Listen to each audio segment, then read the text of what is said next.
Chapter 1.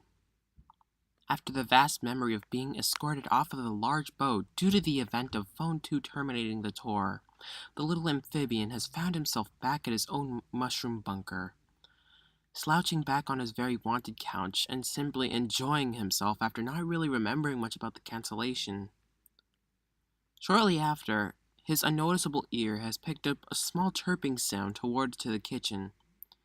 He panned his head, more so his own body, towards where the sound came from, yet only seeing a silhouette flee off outside the small window. Whoa! Mr. Frogman muttered in a confused tone. Could have sworn it was a... He fell down unconscious after a sharp dart-like object stabbed him from behind. What tagged along was a mysteriously boxy silhouette that wrapped his massive head body in a plastic garbage bag and dragged him out of the house, grunting in the process due to his rather massive weight. Waking up after the brief coma he had just experienced, he noticed how most of his surroundings were in a crimson-esque tint.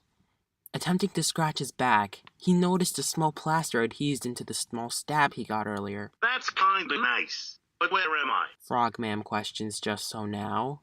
Tumblurian rubber frogs are more likely to wake up earlier than most of the people surrounding him, leading him to notice how there were 23 other figures fast asleep on the floor. Instantly, he was able to recognize the blue cake-like figure.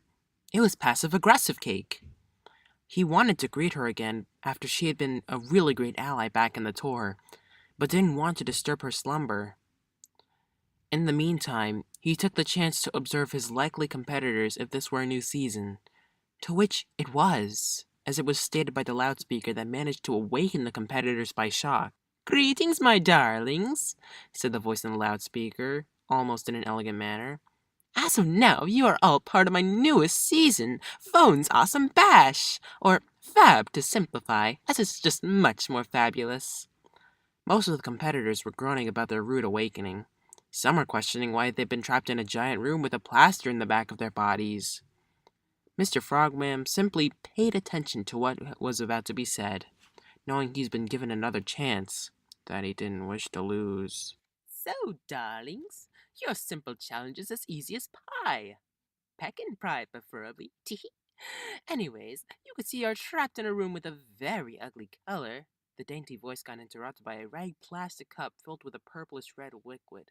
"Hey, I resent that," said the red cup, followed by a squeaky voice coming from a very furry and grotesque-looking being. "Agreed! Red is a wonderful color!" Both were silenced by the voice again. "Please do be respectful when someone else is talking, darlings.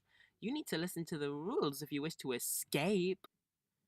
Some of the contestants gasped, but most of them seemed to have seen this outcome enough not to be scared. The voice continued to explain. "What you see in front of all of you is a large chest containing various items. Only so few of them actually let you out. On the right is a small little keyhole that could be the bridge from here to your new home for the next couple weeks." Another voice interrupted. It came from a chess piece that had an awfully cute bow on the back of her head. "So wait, if one of us succeeds to find an opening, that just means all of us can come out. That's actually pretty simple." The other competitors began to agree with her, but got interrupted by the loudspeaker. Ah. Not so fast, dearies. Once one person unlocks the wall, it'll close down very quickly before the others could enter." "Don't think I couldn't be thinking outside the box." The dainty voice began to chuckle and snort, leading to most of the competitors' confusion. "Oh, pardon my chuckling. Now, when I say go, you are free to roam around and find the item you need." Everyone became prepared, only to be met with one more announcement. "Oh, golly! Where are my manners? I've forgotten to tell you that below where you are sitting are your name tags and the best photo I fished out of you before I brought you here.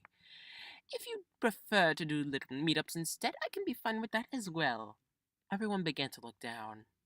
Frogman took a glance at the others instead, noticing that a certain few donned a disgusted look at the pictures displayed were a horrible choice.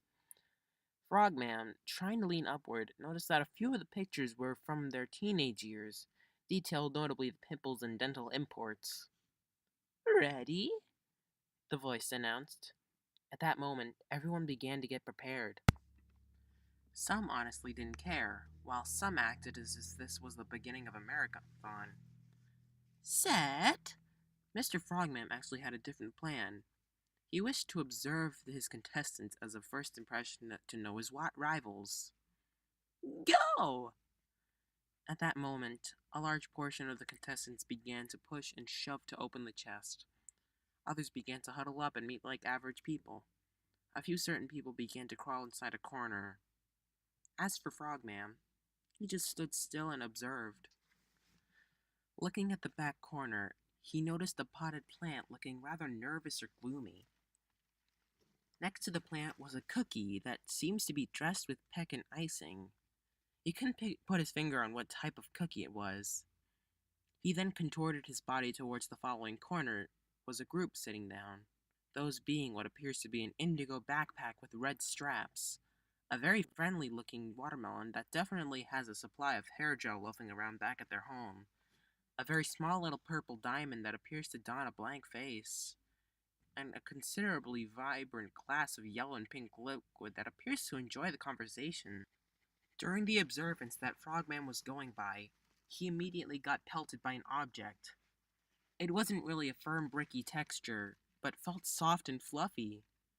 Before the amphibian got pissed at whoever threw the object, it landed in his hands, revealing that it was none other than a Quickie plush.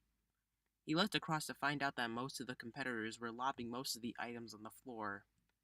There he found a blue coin with a fedora and resemblance to Small Junior.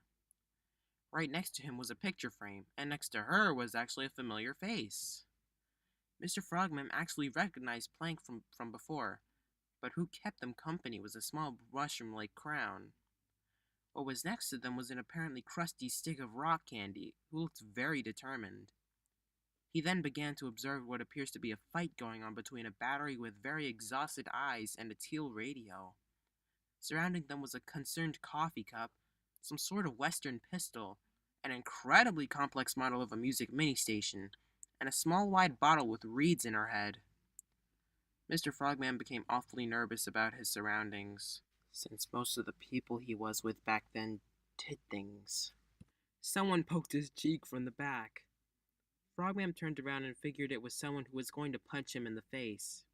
It turned out to be a delighted beach ball. "Why, hello there," the delighted beach ball greeted to Mr. Frogman. "I'm Beachy. Nice to meet you." Beachy reached his hand out to welcome Frogman. Being nervous but confident, he reached his own hand, or webbed paw, to shake Beachy's hand. I am Mr. Frogman, Ashley. You seem delighted to be here. Beachy put on a cute grin. "Yeah, I know. I'm normally happy to talking to new people. I hope we can be good allies soon." Frogman got even more nervous, knowing he hasn't been this politely greeted before. Beachy looked down to find out that he has a Quickie stuffed animal, much to his excitement. "Hey, is that a Quickie plush?" Frogman, confused, didn't understand what Beachy was proving. Well, hey. Beachy interrupted.